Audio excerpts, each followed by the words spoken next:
Football manga has a long and storied history within Weekly Shonen Jump. While initially it didn't hold a candle to the much more popular sport of baseball, eventually with the advent of a manga called Captain Tsubasa, it would make history within the magazine, with that series being especially popular. But fast forward to the 2000s and onward, and every single football manga since meets a pretty brutal fate. And today, we'll be talking about a football manga from just shy of a decade ago, so get ready for one of Shonen Jump's many football flops. Full name, Ole Golazo. Start date, November 28, 2016. End date, February 27, 2017. Total chapters, 12. Takamasa Moe, inspired by One Piece as a child, which he'd later go on to work on as an assistant, would kick off their manga career in earnest in 2012, getting an honorable mention for their one-shot Hero Egmont in that year's Newcomer Treasure Award. This would be a story following a boy who doesn't match the traditional hero's appearance, who wants to become a hero, and flicking through it, it seems to juggle a lot of comedic and humanistic elements. The next year, he'd then pop up in Jump Next's autumn issue of 2013 with the one-shot Cyborg Children, a battle manga set in a steampunk setting featuring cyborgs. 2 years later, in 2015's Jump Next Volume 2, we would see the first iteration of Galaxy Gangs appear, and shortly after it would be reworked into an entry for that year's Golden Future Cup, present in Shonen Jump issue 36 of 2015. This is a one-shot I usually hear a lot of praise for, and its sci-fi adventure concept of all these gangs roaming the Milky Way is a lot of fun. The One Piece inspiration is very apparent too. It wouldn't win, however, with Genjui Toteku taking the gold by Hitsuji Gondaira, though it must have impressed Jump enough, as 2 years later Moe would return to Jump, and in issue 13 of 2017, today's manga would debut. Ole Golazo begins with our protagonist Masami Banba enrolling into high school, lamenting the fact that he got banned from competing in Taekwondo for 3 years, effectively destroying his competitive drive for the sport. Soon enough though, the presence of Makoto Hanamori notices Banba's body type, and notes he's honed for kicking, and in a moment of panic, since Banba isn't great at talking to girls, he remarks that he was once the national champion. The national champion of what exactly isn't something he specifies, and this miscommunication leads him to trying out for Seiyo High's football team, but it's apparent that he's a total beginner with no real skills aside from an extremely powerful kick which he uses to get a golazo with. I've never actually heard this term used outside of this manga, but it explains that it's used to describe an incredibly aggressive or spectacular goal which often ignores any defense the opposing team sets up. Empowered by this one goal, Banba is renewed with energy and decides to take football seriously, though he is faced with Captain Kyosuke Shiba, who doesn't see much merit in him joining the team. With the help of Hanamori and Ichiharo Ichino, a self-titled football genius, Banba initiates a 3-on-3 match to help him show Captain Shiba he's serious. While it doesn't go perfectly, Banba manages to learn a lot and gets a goal in, earning some level of respect from the captain, who appoints him as the team's wrecker, a player who will join in the second half to decimate an already worn out team by dealing with the defense all on his own, leading to a counterattack. There's a strong focus here on football as a tactical sport, with Ole Golazo going out of its way to mention how defense-focused football is multiple times. Banba then acts as the inverse of a lot of other players, and a secret weapon, as all he really has is this one powerful cannon-like shot, as well as a focus on aerial battles. That about sums up the first half of the series, with the remaining chapters being devoted to a practice match with a rival team and then the ending. Here Banba is brought in as the wrecker and does his job at demoralizing their team and goalkeeper well, but can't help but want more, which leads him to awaken his inner striker mentality, and he once again scores a golazo, leading to them winning the match. We then get a montage of Banba and the team going all the way to nationals, him joining Japan's J-League, and the final chapter then places us in Madrid years later, where Banba in the Spanish League enters the pitch with him giving a thumbs up, and then that's credits.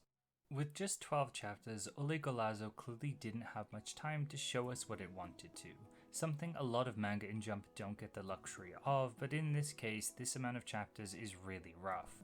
That being said, I do think Ole Golazo falls into some pitfalls from the get-go. Primarily, it has major issues with its cast of characters. Banba is an odd duck, and his motivations are flimsy and unclear.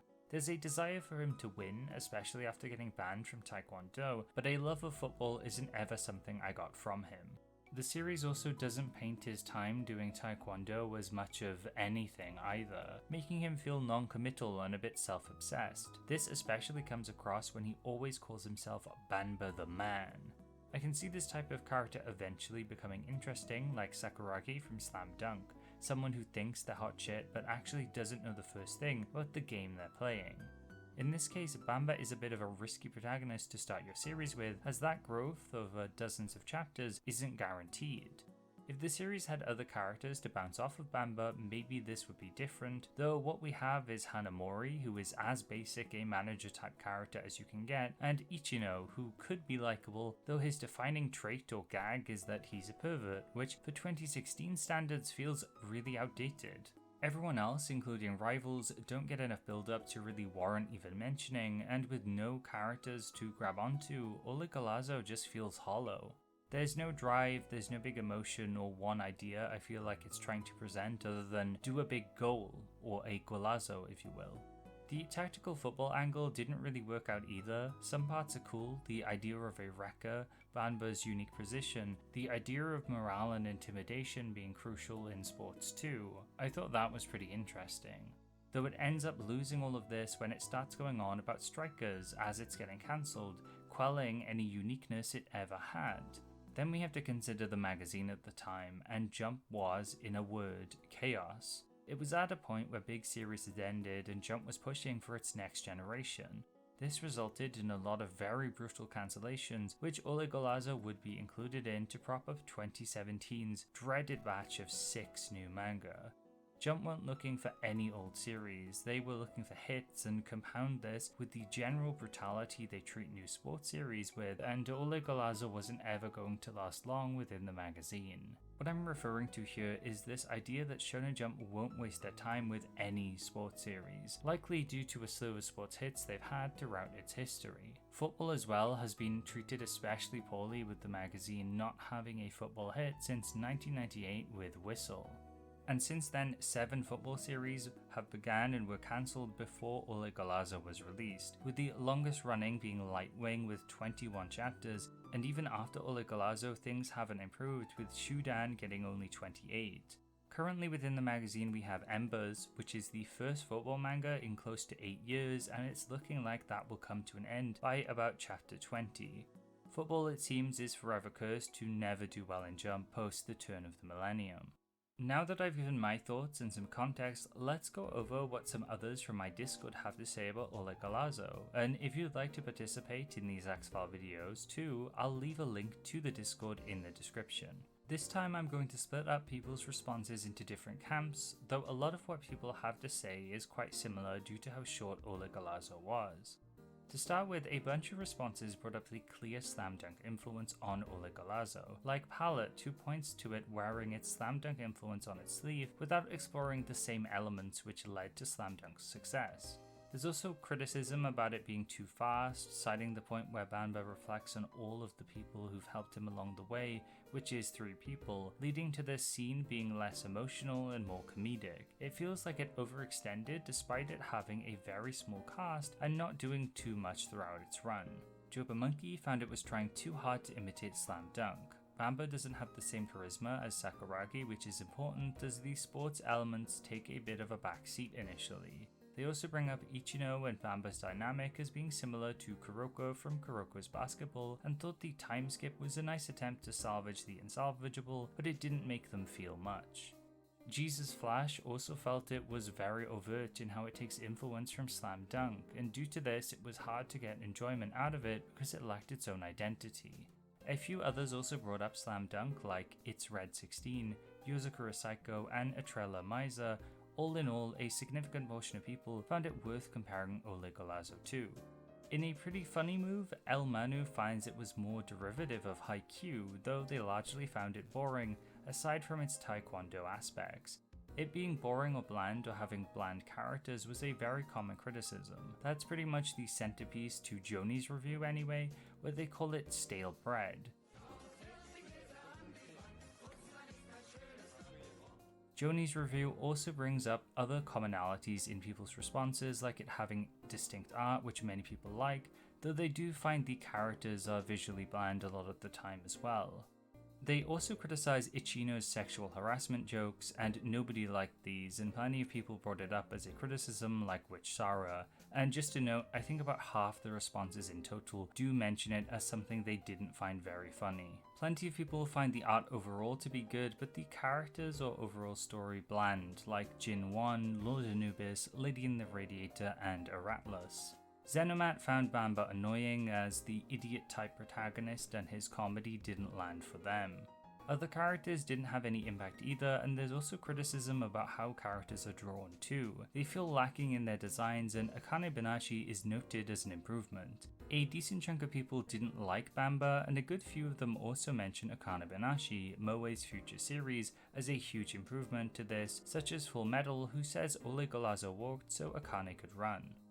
Fenrir Black, along with mentioning the good art and pervert Ichino being not good, cites its football elements to be a big positive. It's where it shines, it explains the sports well with good visuals, and doesn't kill the pacing through its explanations.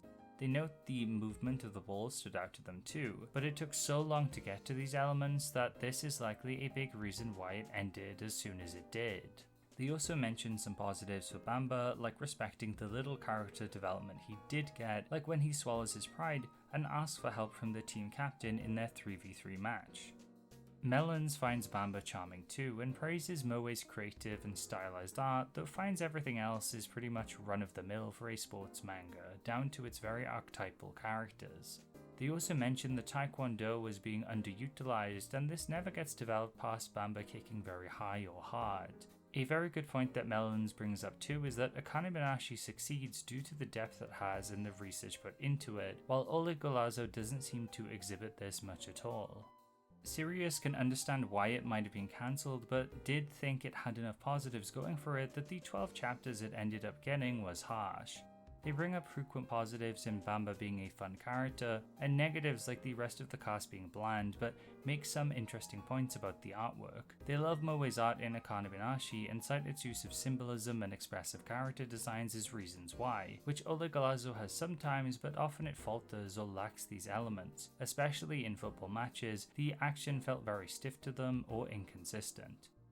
Next we have some responses by a few people who pointed out they know nothing about football and don't have much experience with sports manga. In particular, I thought I'd highlight these responses since it's interesting to hear from people who are learning about the sport and this genre through Ole Golazo. While James the Gamer could feel the passion behind the pen, they found the manga hard to follow at times, like in matches, as well as care for the matches overall. A potential reason why was due to how hollow Bamba felt, as his motivation to play football wasn't very well explored. They liked Bamba's aerial kicks initially and found them exciting, but thought they got too repetitive after a while, saying that it would need to shake things up and go crazier with special moves if it was to continue past 12 chapters. Just a Virus, also coming in with fresh eyes, found Ole Golazo to be a poor intro to the world of sports manga. Bamba initially worked well as a lead, but they found his personality weakening as time went on. His shyness left the story and his headstrong side lost its impact. Other characters aren't particularly worth noting, including the enemy team, who Just a Virus thought weren't sold well, which is kind of funny as I'm pretty sure this is the only time the enemy team is brought up in anybody's responses. They're just that bland.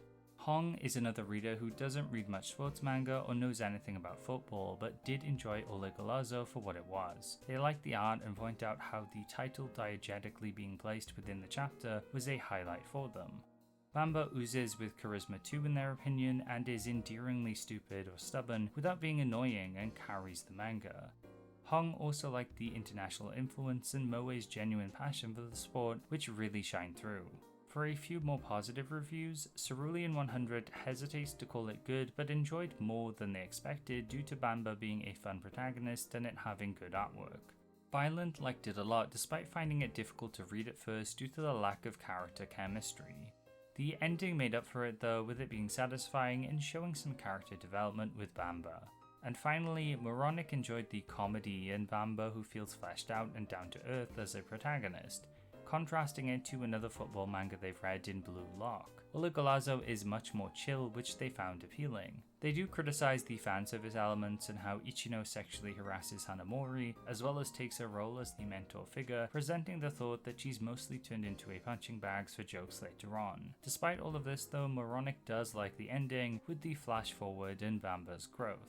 It seems like nobody really absolutely loved Ole Golazo, which is understandable as it's a fairly run-of-the-mill sports series which flat out lacks much content due to it only being 12 chapters long, but I'm glad that people did find some positives in it or could appreciate Moe's development from this to his future works, which we'll delve into next. After Ole Golazo, Moe would be undeterred by the quick and brutal cancellation he went through, getting a short serial in Jump Giga in 2018 called KK in the City of Fog. This would follow Carol Kings, a wizard in Victorian London who hunts down other nefarious practitioners of magic with familiar faces like Sherlock Holmes and Jack the Ripper appearing. It feels like a big step forward in terms of art and concept and is worth a read as it's fully translated. We would then get some more one-shots from Moe with Do You Know What Happened to the Hero debuting in Jump Plus in the summer of 2018. This one would go back to the idea of tackling what a typical hero would be, with it perhaps exploring the traditional RPG hero in a comedic way. A year later, we would then get Ashimori Island Galactica in Jump Giga's Summer Volume 3 of 2019, with it being another sci-fi story, though this time it centered around a remote island. Moe would then publish 2 one-shots in Weekly Shonen Jump in 2021, firstly Tatara Shido in issue 27 and Pro Mob in issue 41. Tatara Shido would see him pair up with Yuki Suenaga, his current partner, and it would be a story about a comedian duo practicing manzai comedy. And Pro Mob seems to be about a cartoonist or cartoon actor with homages and references to Fujo F. Fujiko, who you'll know for being the creator of Doraemon. These last works exhibited an interest into art and media on a wider scale and would be good preparation for the next series he would work on within Shonen Jump, being Akanebanashi. Debuting in issue 11 of 2022, Akanebanashi has gone on to become one of Shonen Jump's newest treasures, a manga that's done well to be successful within the magazine, as well as critically acclaimed, and you'll seldom find someone who dislikes it. This is a manga about rakugo, a form of theatrical storytelling that involves a lone storyteller sitting in the seiza position with only a single fan to act as a prop. The manga explores this artistic medium, its long history, as well as its evolution in a rich and exciting way through Moe's art and the writing by the aforementioned Yuki Suenaga. Refreshingly, the protagonist Akane feels a lot more developed than Moe's prior protagonist, though has that shonen energy and bite to her that Bamba had. I also want to report that the ecchi elements present throughout Moe's work, which were distracting to say the least, aren't really present here, resulting in a very consistent manga that takes full leverage of Moe's skills in drawing all sorts of expressions for humor instead. Moe has evolved his art considerably without changing his signature style. He still draws characters the same way he always has, just better with stronger designs. The highest praise I can give though is the way Moe captures rakugo as an artistic medium and conveys all of the emotions and feelings that it's meant to represent. Often in Akanebanashi, characters will mention how a performance is meant to feel, how it sucks them in, and Moe's art offers a way to do this in a medium that has no sonic elements to draw you in. It's interesting as rakugo is this art form that relies on movement and sounds, which manga doesn't have access to, yet through the power of imagination and expression, it manages to convey what it wants to. While Ole Golazo didn't do very well, with more time in the oven, Moe went on to far greater things, I think, honing his craft for years until he may have just landed himself a role in creating one of Shonen Jump's greatest manga of all time. And that brings the file on Ole Golazo to a close. A heartwarming story today with a happy end, and even if you don't check out Ole Golazo, I do hope you'll check out Akanebanashi as it's legitimately great. If you enjoyed this video, please leave a like and subscribe for more as I make these Axe files frequently, and I have a big back catalogue of videos covering all sorts of different cancelled manga.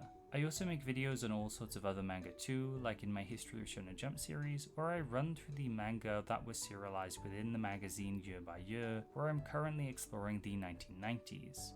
I also have a Patreon if you'd like to support more of these videos being made. This one actually was voted in by patrons too, and if you join up, you can suggest what manga I cover next. You'll also get access to some bonus videos, and at the $3 tier, you'll even get yourself a unique little doodle drawn by me to represent you in the credits like the following cool people. Thank you, Kinocha, Jade, Kaizuku Kairu, Soraquil Zero, Holly the Apothecary, Mayu, It's Fako, Yellowtail, Lay Sloggett, Chris P. Bacon, Joe Henshin, Full Metal, Unquestionable, Yozakura Psycho, Wurzel, Violent, Cactus, Joni, City Name E, Vina Burrito, Caffeine Dad, Cryonaut, Crash, 41IZ, Hong, Jamie Reynolds, Manu, Poke Emblem, James Miller, Jopa Monkey, Just a Virus, Star Sphinx, PK Broly, Fenrir Black, Elijah Espinoza, Neo Humanoid, Mark Nielsen, and also Hilltop, Vaco Draws, Otaku Gamer X, Deadpan, Shy Monkeys, Jonathan Dragonet, John Sanford, Color, Jaime, Strawberry Prosione, Vaz, Palette, Ruiner, Juice, TG Talks Manga, and Kuromi Knox at the $1 tier. Thank you all so much for being patrons, and as always, thank you so much for watching. Remember to be kind and take care.